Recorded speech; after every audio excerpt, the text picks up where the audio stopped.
Au Mont-Saint-Éloi, dans le Pas-de-Calais, les levées de soleil ont une saveur particulière. Si tout le village est en proie à ces rayons dès l'aube, ce sont les ruines de l'ancienne abbaye qui ont la chance de les voir apparaître en premier.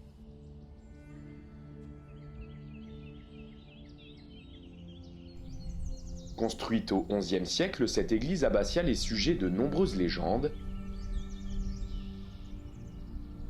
Celle-ci aurait vu le jour sous forme de chapelle grâce à saint Vindicien, évêque d'Arras et de Cambrai, disciple de saint Éloi.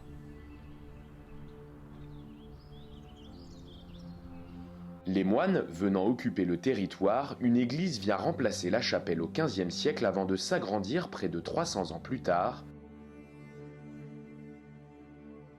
pour devenir l'abbaye de 46 mètres de haut et 90 mètres de long. Son point le plus haut culmine alors à près de 150 mètres de hauteur. En 1789, la Révolution française éclate et les abbayes du pays ferment. Le dernier abbé du Mont-Saint-Éloi est guillotiné en 1793. L'édifice est alors déclaré bien national et ses pierres vendues aux habitants du village qui construiront les maisons du Mont-Saint-Éloi avec. Si la Révolution n'a pas eu raison de la démolition de l'ancienne abbaye en totalité, puisqu'on nous a gardé les vestiges de ces deux tours, la Première Guerre mondiale n'a pas réussi non plus à les détruire. Ce qui nous permet de garder ces vestiges comme un symbole de notre village, qui est reconnu de tout l'Arageois et qu'on voit de très loin, puisque ces tours font 143 mètres de hauteur, et que les bombardements allemands, dont on a retrouvé des impacts ici dans cette partie devant, de ce côté-ci, c'est-à-dire du côté de l'intérieur de l'abbaye, qui était déjà détruite, mais qui était de ce côté-ci. On a retrouvé 2 impacts ici, de chaque côté. Donc, ce qui veut dire qu'il y a dû y avoir seulement 2 bombes. C'est pour ça que c'est resté sans doute dans cet état-là. Ces bombes ont détruit d'un côté là-bas, l'étage, on le voit là-bas en haut, où il manque un gros morceau, et on déduit carrément l'étage de la tour ici, sur notre gauche, de ce côté-là, ramenant évidemment la hauteur des tours par rapport au précédent. Mais on s'imagine bien, avec cette hauteur, l'importance de l'édifice, et surtout qu'il faisait aussi 90 mètres de longueur, 90 mètres de longueur à partir de cette porte, de ce portail d'entrée. Donc cette guerre était... Pourquoi il y a eu des bombardements? Évidemment, les autorités françaises ont cherché à savoir pourquoi c'était bombardé. Et ils en sont convenus qu'il devait y avoir eu une mutinerie, un lâche, un traître ou plusieurs, qui avaient vendu les heures de vigie aux Allemands. Un a été désigné et il a été fusillé ici sous le porche. Après la guerre, les Allemands admettront qu'il n'y avait pas eu de mutinerie mais qu'ils avaient repéré les soldats se servant des tours comme poste d'observation, la faute aux pigeons qui s'envolaient à chaque relève de poste. Des anecdotes sur les tours, Yvonne, doyenne du village en regorge. Habitant dans la partie basse du Mont-Saint-Éloi, celle-ci se souvient de l'époque où les jeunes du village allaient s'aventurer dans les tours. Oh, je n'étais qu'une fois, parce que quand vous êtes tout en haut des tours... Ah oui, on y montait facilement, parce que les tours étaient ouvertes. Donc on pouvait monter d'un côté, la plateforme, vous voyez Arras, magnifique, Oui. et on redescendait de l'autre côté. On jouait bien, puis on Fallait balayait pas avoir peur, hein. Ah ben non, Non. On n'avait pas peur, étant jeune, on n'a pas peur. Si les tours de l'abbaye, classées monuments historiques depuis 1921, sont désormais interdites d'accès pour des raisons de sécurité, celles-ci continuent de faire vivre le Mont-Saint-Éloi.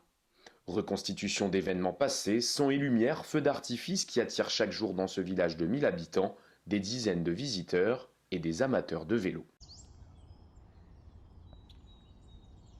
Car pour accéder à ces ruines, il faut d'abord monter une côte, ce qu'est venu faire Roger, cycliste depuis 25 ans qui l'a déjà emprunté des centaines de fois. La côte, elle est à la côte qu'il faut démarrer en petite, il ne faut pas s'énerver, et parce que vous avez votre plein rendement aux 3/4 de la côte. Elle m'évoque les souvenirs les souvenirs de tous les gens qui l'ont emprunté et qui a toujours été emprunté aussi par les coureurs professionnels. Donc il y a un historique derrière de cette côte.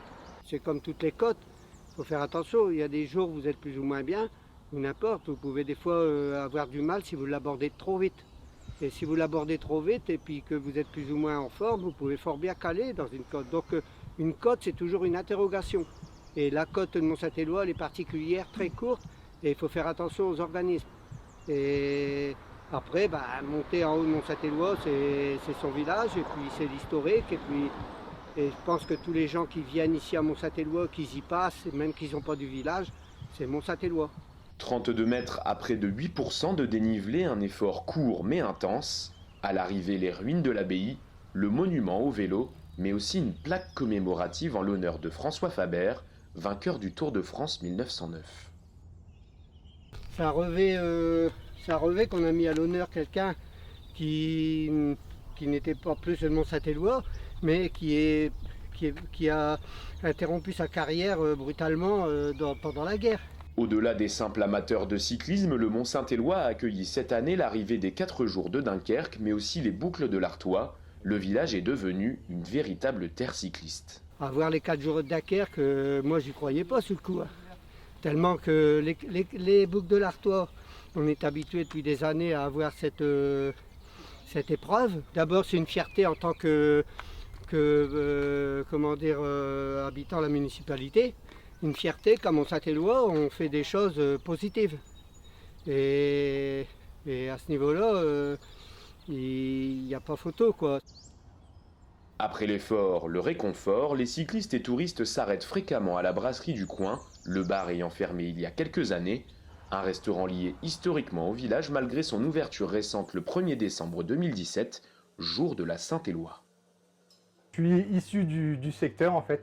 Moi j'ai habité longtemps à Camblin, un village à côté, et je fais partie aussi du milieu associatif ici à Mont-Saint-Éloi. Et donc j'avais la volonté, depuis que le dernier café a été fermé, la volonté de redynamiser le village. Ah bah c'est une fierté, hein. C'est une fierté d'accueillir les touristes et nos clients et de faire profiter aussi du monument à tout le monde en fait. On a la célèbre voie, la Via Francigena, qui rejoint Canterbury jusque Rome, donc lieu de pèlerinage. Et on y accueille ici, grâce à une formule et un référencement avec la Via Francigena, les pèlerins. On fait également, c'est le tampon officiel de la commune de Mont-Saint-Éloi qui permet à chaque pèlerin d'aller valider leur crédentiel pour leur passage en fait, tout simplement. Donc on valide cette présence par le tampon officiel, voilà, qu'on peut trouver ici. Outre les archives des Tours, désormais situées à la maison de l'archéologie d'Arras, préfecture du Pas-de-Calais, le passé et le futur du Mont-Saint-Éloi sont centralisés autour des ruines de l'abbaye. Des projets de rénovation et de sculpture végétale ont même été évoqués. S'il ne reste qu'une petite partie de l'abbaye incarnée par ces tours, celles-ci ont encore de beaux jours devant elles.